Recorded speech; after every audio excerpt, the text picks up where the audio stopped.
In 2023, Hollywood witnessed the most unexpected box office takeover in recent memory. A plastic doll with no backstory, decades of feminist criticism, and zero connection to any cinematic universe somehow dominated the global box office, crushing superhero titans and action franchises that had ruled for decades. But behind this pink revolution stood one woman who risked her entire career, production company, and Hollywood reputation on what many industry insiders dismissed as career suicide. Margot Robbie bet everything on Barbie, and that one decision changed the entire film industry overnight. For over 5 years, Margot Robbie quietly engineered what would become the most subversive Trojan horse in cinema history. A film that looked like bubblegum pop on the outside, but smuggled in razor-sharp cultural commentary that resonated with audiences worldwide. The gamble paid off to the tune of $1.4 billion, the highest-grossing film ever by a female director and a genuine cultural phenomenon. But in 2018, when Margot first pitched her vision for a feminist Barbie movie to studio executives, she faced significant skepticism about the commercial viability of a Barbie film. After all, previous attempts had stalled, and turning a controversial plastic doll into a compelling feature film seemed like an impossible task. Today we're diving into the high-stakes, behind-the-scenes battle that Margot Robbie fought to bring her vision of Barbie to life, and how the Australian actress outplayed some of the most powerful figures in Hollywood to deliver the most unexpected blockbuster of the decade. Before Margot Robbie was betting her career on a plastic doll, she was meticulously constructing one of the most calculated ascents in modern Hollywood. Like Barbie herself, Robbie's career trajectory seems almost suspiciously perfect. Born in the small Gold Coast town of Dalby, Australia in 1990, Robbie's early life offered no hints of her future superstardom. Working 3 jobs at 16, including making sandwiches at Subway, Robbie's origin story has all the makings of the classic Hollywood dream. After appearing in Australian productions including the soap opera Neighbours, Robbie packed her bags and headed for Los Angeles with a clear vision: Hollywood domination. She understood that making it in this town required more than just talent. It required strategy. In 2013, Martin Scorsese's The Wolf of Wall Street introduced American audiences to Robbie in a career-defining entrance. As Naomi LaPaglia, Robbie didn't just steal scenes from Leonardo DiCaprio, she captured the industry's full attention with a performance so magnetic that directors lined up to cast her before the film even hit theaters. During her audition, Robbie got so into character that she actually slapped DiCaprio across the face, completely going off script. Rather than being thrown out, Leo and Scorsese were impressed by her boldness. It became her first major gamble in the industry, and it paid off spectacularly. But Robbie wasn't content to follow the traditional beautiful blonde actress trajectory. While her contemporaries chased romantic leads, Robbie deliberately zigzagged through genres that showcased her range rather than just her looks. From the unhinged Harley Quinn in Suicide Squad to the transformative portrayal of disgraced figure skater Tonya Harding in I, Tonya, to her role as Sharon Tate in Quentin Tarantino's Once Upon a Time in Hollywood, Robbie consistently chose roles that defied expectations and worked with legendary directors. What nobody realized was that all of these careful choices, from her breakout in Wolf of Wall Street to her Oscar-nominated performance in Bombshell, were merely stepping stones to her ultimate power play. Because Margot Robbie wasn't just building an acting career, she was constructing a Hollywood empire. In 2014, most actresses her age were still fighting for leading roles, but 24-year-old Robbie made an unprecedented move. She founded LuckyChap Entertainment with her husband, Tom Ackerley, and friends Josie McNamara and Sophie Kerr. The production company focused on championing female-driven stories and putting women at the center of their projects. The industry smiled politely at what seemed like a vanity project. After all, Hollywood had seen numerous actress-led production companies struggle or disappear entirely. From Drew Barrymore's Flower Films, Jessica Alba's Honest Company's brief foray into content, Katie Holmes' now-closed Noel Productions, to the mixed results of companies like Katherine Heigl's Abishag. But they severely underestimated Robbie's strategic vision. LuckyChap's first major production, I, Tonya, was produced for just $11 million and grossed over $50 million worldwide, while earning multiple Oscar nominations. Hollywood still wasn't paying attention. Nobody saw what Robbie was really building, a power base that would allow her to make the riskiest bet of her career. Because Margot Robbie had her eyes set on a project that everyone in Hollywood believed was impossible. The Barbie movie existed in development hell long before Margot Robbie entered the picture. Mattel, the massive toy company behind everything from Hot Wheels to Fisher-Price, had been cautious about bringing their crown jewel to the big screen, knowing that any misstep could damage their most valuable asset. The journey to bring Barbie to theaters was long and winding. As far back as the mid-1980s, Canon Films explored a live-action Barbie project that never materialized. In 2009, Mattel partnered with Universal Pictures, but that collaboration stalled. By 2014, Sony Pictures acquired the film rights, bringing on various writers and producers to develop the concept. Sony first announced plans for a live-action Barbie film in 2014. By 2016, they had Amy Schumer attached for the lead role in what was conceived as a comedy about an outsider navigating a perfect Barbie world. When Schumer dropped out citing scheduling conflicts, she later revealed the real reason. No. Can you name a specific reason you dropped out, and will you be seeing the movie? I can't wait to see the movie. I think it looks awesome. I think we said it was scheduling conflict. Okay, that's what we said. That's what we said. But yeah, it really was just like creative differences. But there's like a new team behind it, and it looks like it's like very feminist and cool. So I will be seeing that movie. Was it that it didn't feel feminist and cool when you were involved in it? It was a little, yes. Yeah. Right. All right. The project then passed to Anne Hathaway before ultimately dying a quiet death at Sony. The studios surrendered the rights back to Mattel, and Hollywood insiders considered the Barbie movie dead on arrival. After all, how could anyone make a compelling film about a doll with no backstory, no character development, and decades of criticism for promoting unrealistic beauty standards? This is where Margot Robbie saw an opportunity that nobody else could imagine. In 2018, when Warner Brothers acquired the rights to Barbie, Robbie's LuckyChap Entertainment made an audacious move. Rather than waiting for the studio to develop the project, Robbie approached them with a fully formed vision. Barbie is a feminist satire, a subversive film that would acknowledge all the criticisms while telling a story that was unexpectedly emotional and intellectually engaging.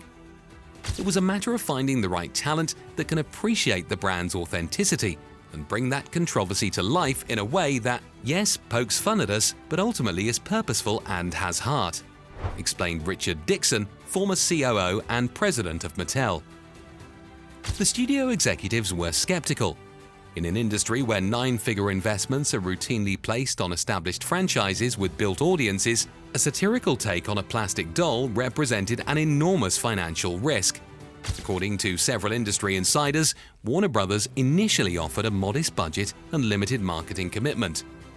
This is where Robbie demonstrated her commitment to the project as both a producer and potential star.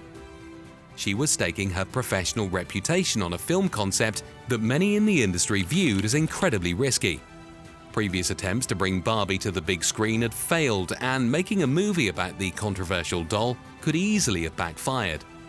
For LuckyChap, a relatively young production company, taking on such a high-profile, expensive project represented a significant gamble that could impact their future in Hollywood. What truly set Robbie's vision apart was her approach to finding the right director.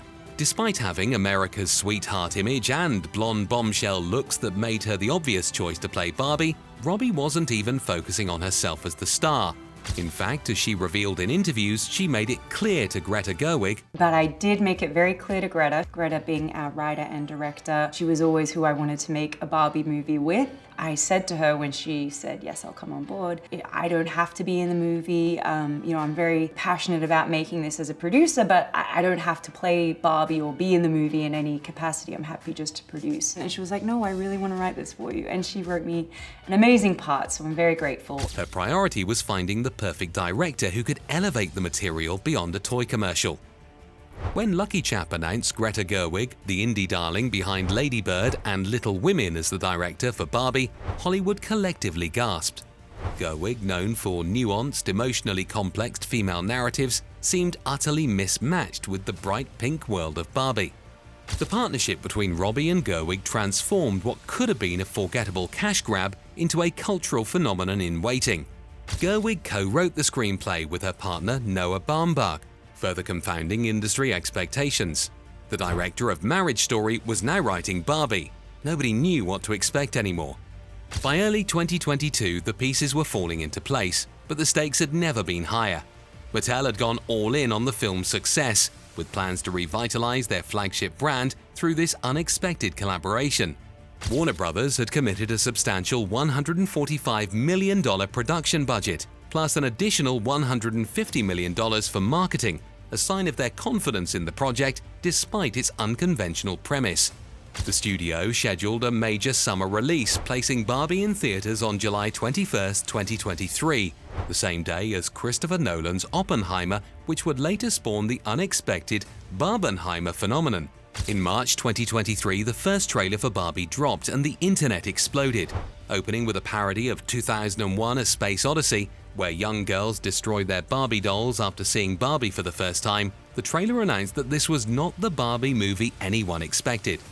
What followed was one of the most ingenious marketing campaigns in recent Hollywood history. Mattel engineered Barbie Mania with Malibu Barbie cafes and announced partnerships with Bloomingdale's, Crocs, and Hot Topic. As one Mattel executive pointedly reminded Time magazine, Barbiecore didn't just happen, it was a carefully orchestrated cultural phenomenon.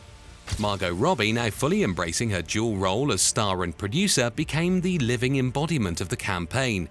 Throughout the press tour, she appeared in meticulously recreated outfits inspired by iconic Barbie looks from the past 6 decades.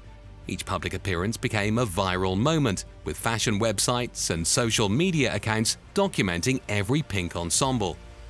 Meanwhile, her co-star Ryan Gosling brought Ken to life, with scene-stealing comedic brilliance. Gosling's casting wasn't coincidental. Gerwig had written the role specifically for him, with the script literally saying, "Ken, Ryan Gosling."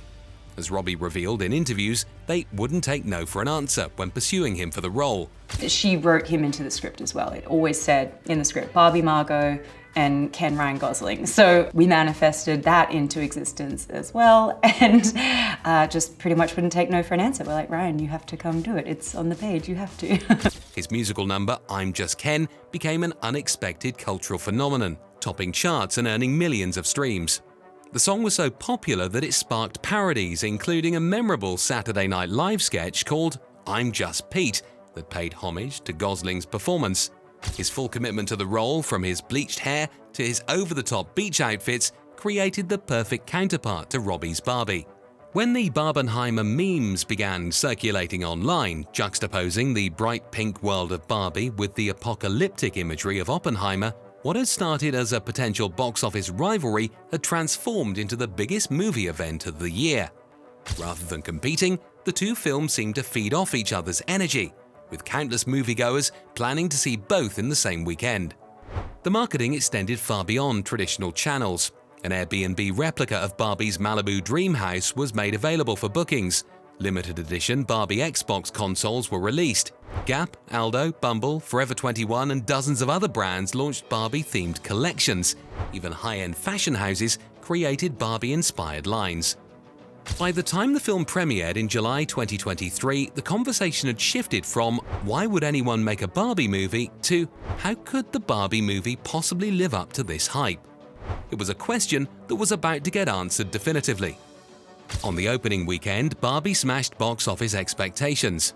By the end of its theatrical run, Barbie had grossed over $1.45 billion worldwide, becoming the highest-grossing film of the year and a record breaker for a female-directed film.